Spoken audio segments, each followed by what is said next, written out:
Good afternoon, dear students. We are discussing with the topic surface tension. So let us move to the balance of the topic. So today, first we will discuss surface energy.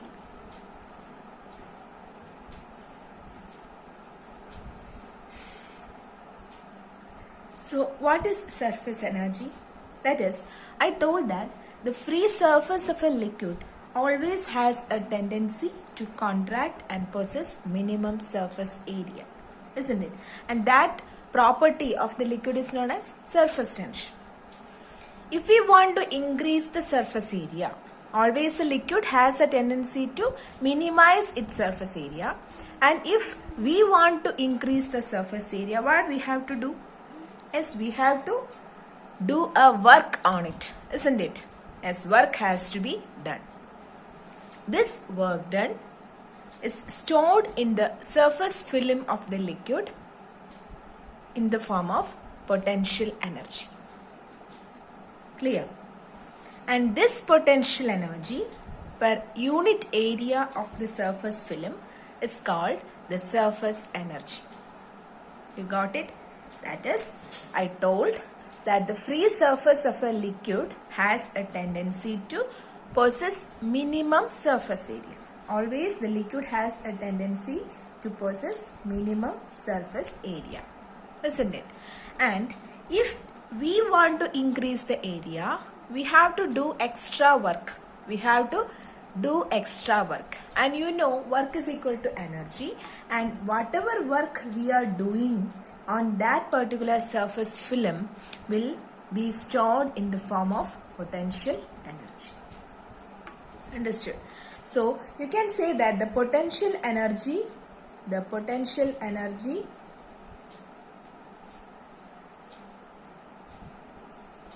per unit area of the surface film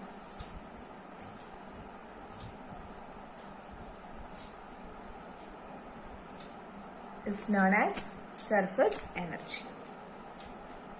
Clear? Or you can say that surface energy is the amount of work done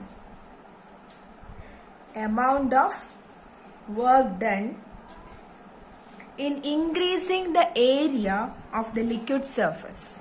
Okay, amount of work done in increasing the area of the liquid surface.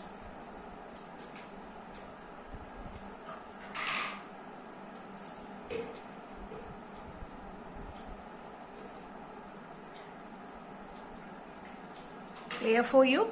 So surface energy is the work done in increasing the area of the liquid surface. Okay. So surface energy in the form of equation I can write like surface energy is equal to work done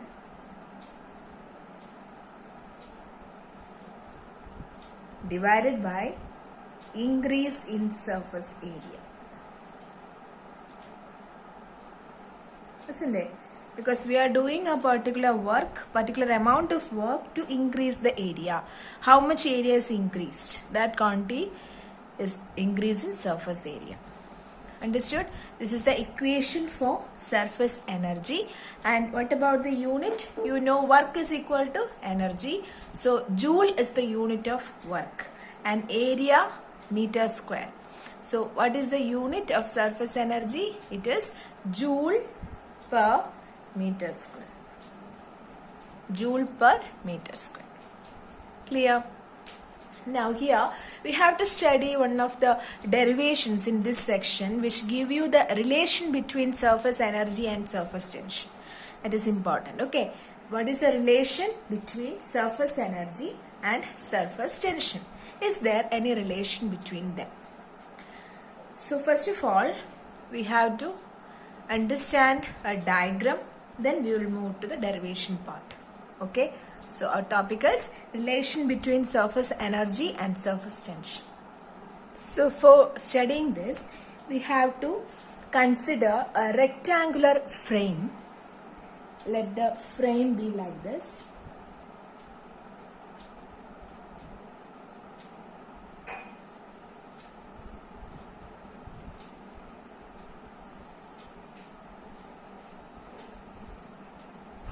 So this is a rectangular frame.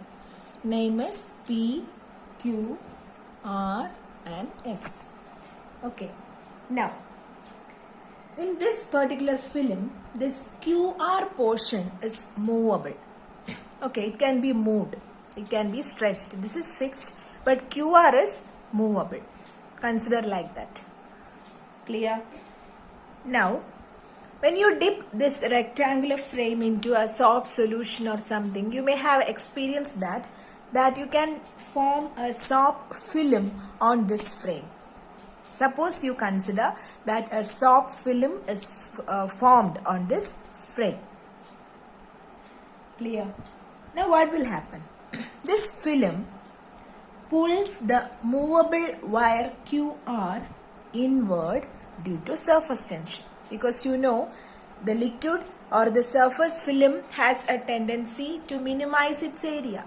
So if a film is formed in this surface, this QR portion, since it is movable, the liquid will tend to move this QR inward due to surface tension, isn't it? So, the film pulls the movable wire QR inward due to surface tension. Okay, so now let us redraw the diagram, that is,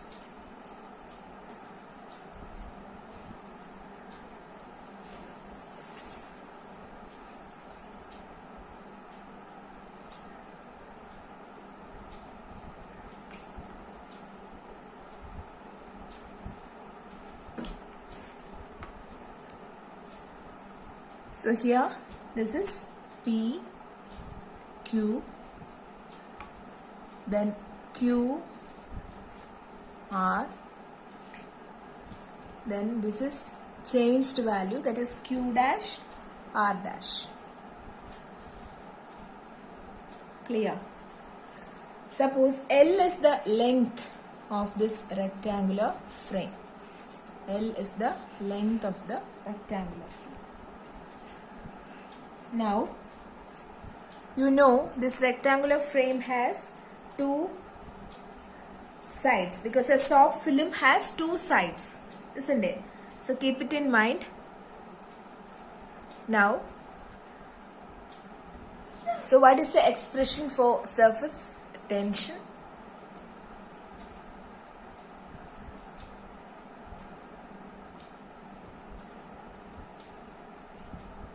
Normal expression is surface tension is equal to F by L, isn't it? But here, this two sides are considered, so the length becomes F by 2L, isn't it? Or F is equal to surface tension into 2L. Clear for you? Yes. Now, if QR is moved through a distance Z, okay, QR is moved for a distance Z by an external force F dash very slowly.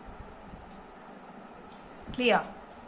So I already told, due to surface tension, this QR is pulled inward. Okay. Now, because of that surface tension, we have the expression F by 2L. So F is equal to S into 2L. This much is clear for you. Now again, I am exerting a force in the outward direction so that it displaces its position from QR to Q dash, R dash. Clear? And then, what is the external work done? Expression for work. External work done is equal to the work that have been done to this portion can be written as force into distance, isn't it? So forces, already you have the expression, that is S into 2L into, what is the distance here? How much distance you moved? Z distance you moved. Okay. Now, what about the increase in surface area of the film? What about the how much area it increased? Increase in surface area. How will you find? Increase in surface area of the film is equal to length into breadth, isn't it? Length you have to consider two sides because a soft film has two sides. So 2L into how much distance? Z distance you moved. Right. So this is the expression for increase in surface area. Now you got work done as well as increase in surface area. Now we will move to find an expression for surface energy. So surface energy is equal to, what is the expression? Work done to increase the surface area. That is S into 2L into Z divided by 2L into Z. Clear? So this portion will get cancelled and finally the answer is S. What is this S? S is the surface tension. So you can say that the value of surface energy of liquid is numerically equal to the value of surface tension. Understood? Surface energy is equal to surface tension. That is a relation. The value of surface energy is numerically equal to the value of surface tension. That is what we proved here. Clear? So first we considered a rectangular frame PQRS. This frame, this QR is movable. Then we produced a soft film inside this rectangular frame.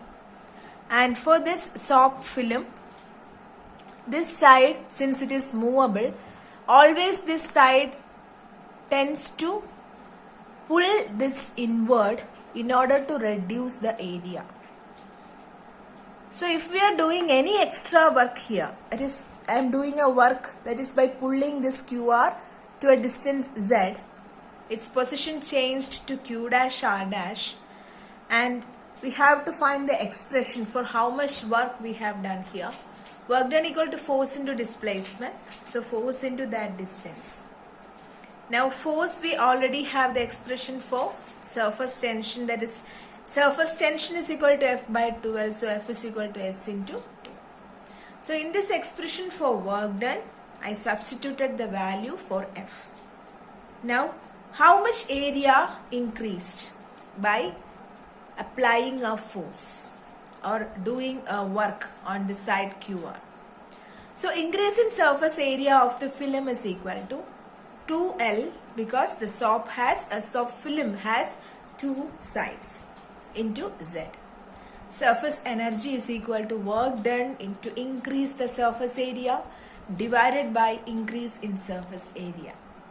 So S into 2L into Z by 2L into Z.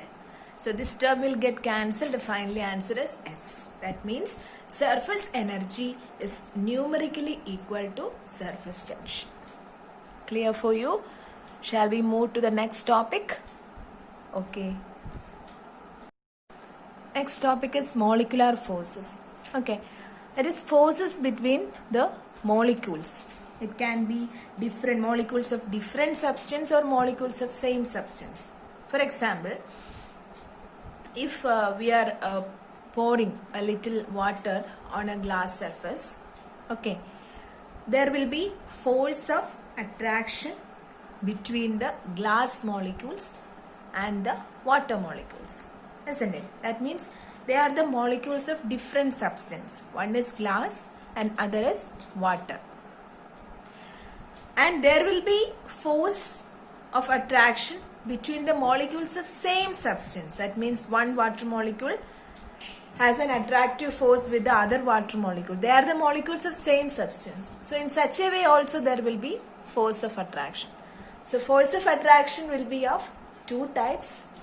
One is between the molecules of different substance and other is between the molecules of same substance. That is, the types of molecular forces are, first one is adhesive force and the second one is cohesive force. Adhesive force and cohesive force. So adhesive force means it is the force of attraction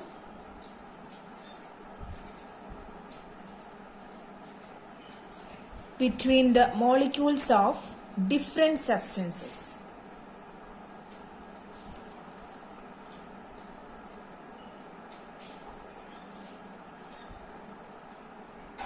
Clear?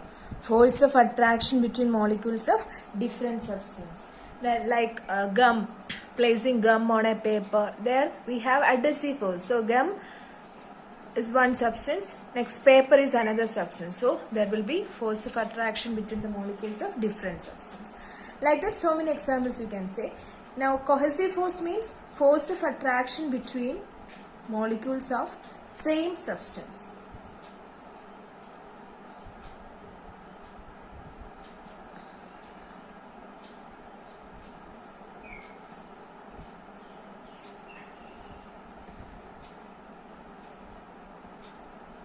Example, the mercury molecules. Okay, the cohesive force between the molecules of mercury is very high as when compared to the cohesive force between water, isn't it? So, examples are molecules of mercury has a greater cohesive force. There, the molecules are of the same substance. Mercury is a substance. So, the attraction is between the molecules of same substance. Understood? Likewise, we can divide, so many examples are there. You can divide it into adhesive and cohesive forces. Now, based on this, we have to explain the type of meniscus. Meniscus, okay, meniscus. What is this? That means, suppose I am taking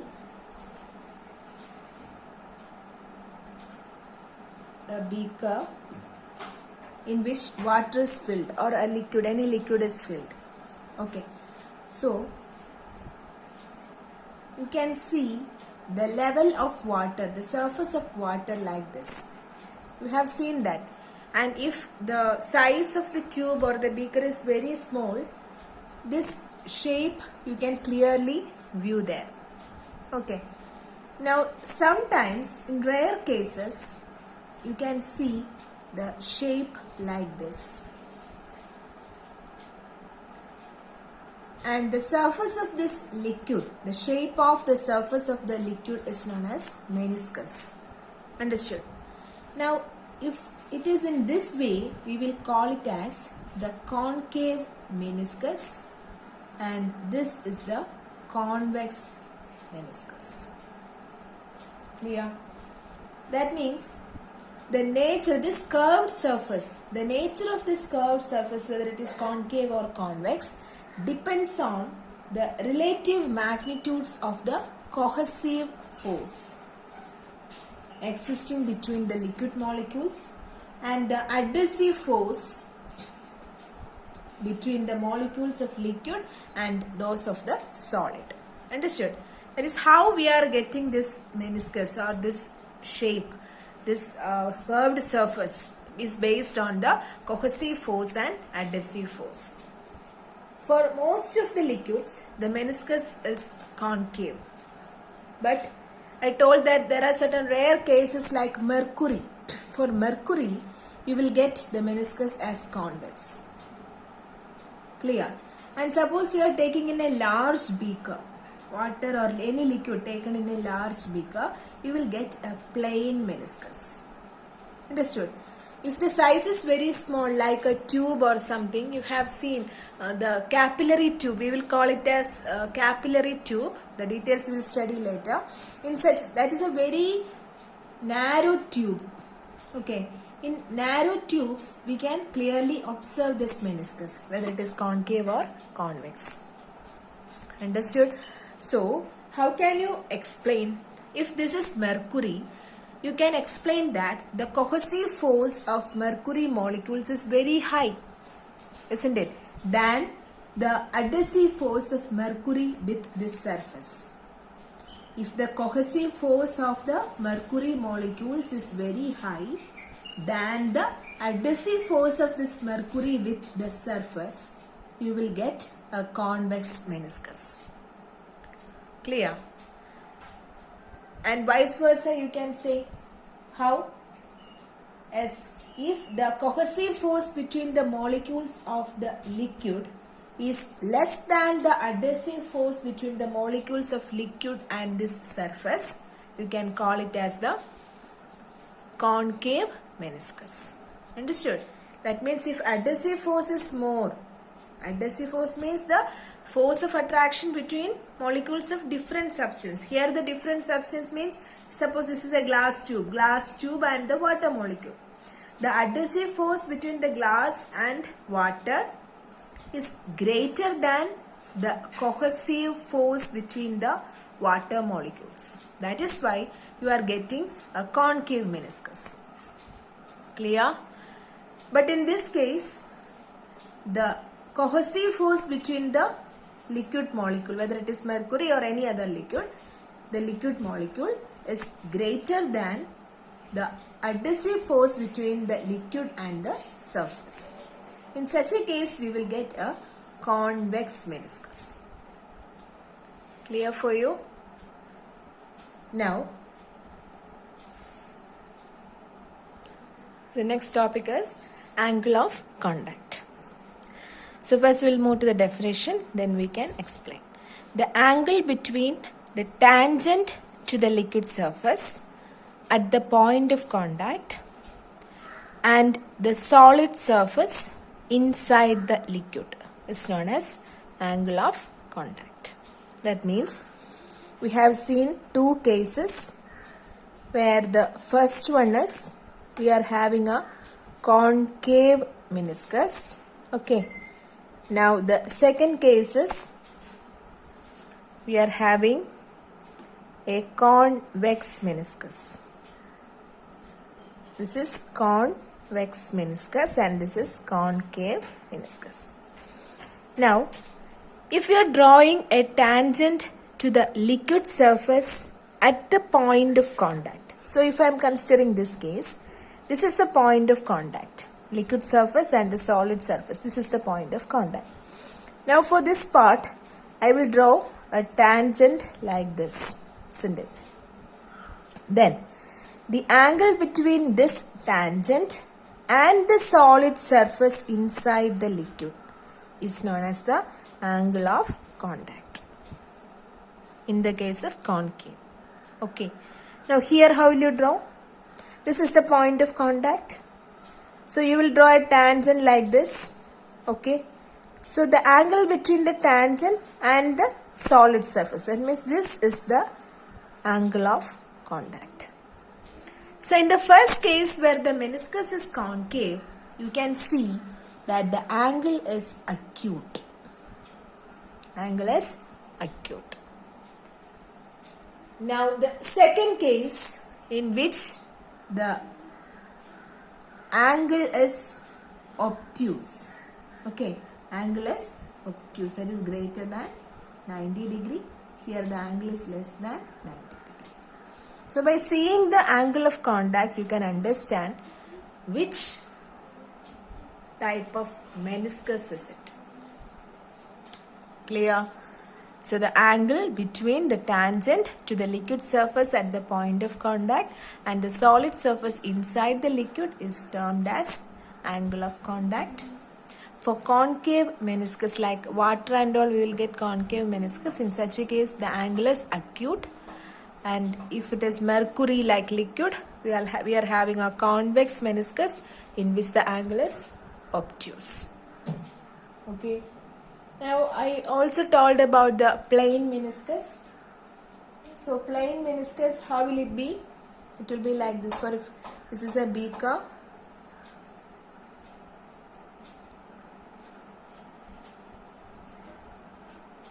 the plane meniscus is like this.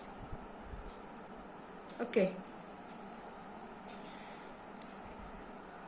So here the resultant force due to surface tension on a molecule on the surface is 0. And also if you are talking about the pressure and all, how is the pressure? Here the pressure will be equal, right? That is, above the meniscus there will be a pressure, below the meniscus there will be a pressure.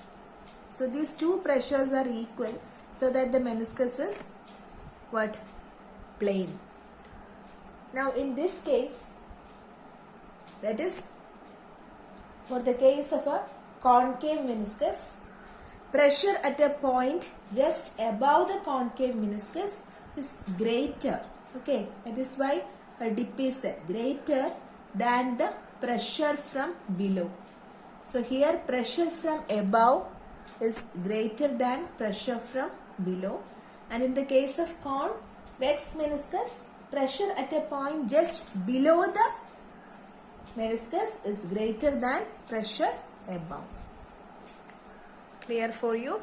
So this is all about the angle of contact and the pressure related to the liquid surface.